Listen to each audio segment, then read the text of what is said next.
So I've had a couple of questions about using this. So this is that one I was kind of working on last night. So if I go to preview, it'll show me what I've done, but I'm going to go to edit. Now the question I had was about changing the color of the font. Okay, so pretty simple. Remember, anything you want to change, you just click on. So I've clicked on that, which you'll see the boxes popped around it.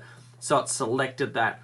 All I need to do is go up to here, color, click on that, and all you do is you can press any of these. That's the spectrum, and it will show you what color you want the font. You can use those down there. You can also use this here. So if I just click on that and click out of it,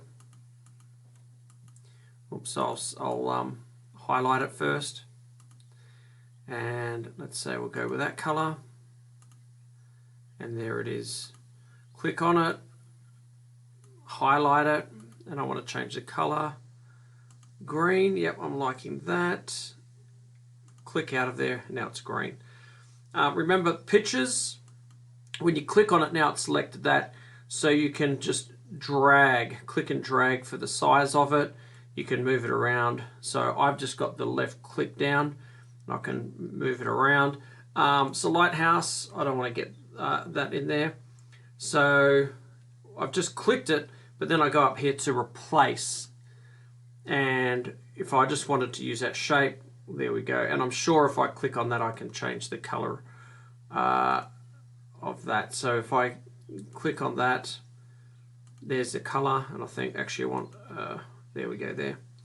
So anyway, there's a few different things you can do, but remember, go up to help, watch some tutorials, okay, and you will get some more answers of how to navigate around this.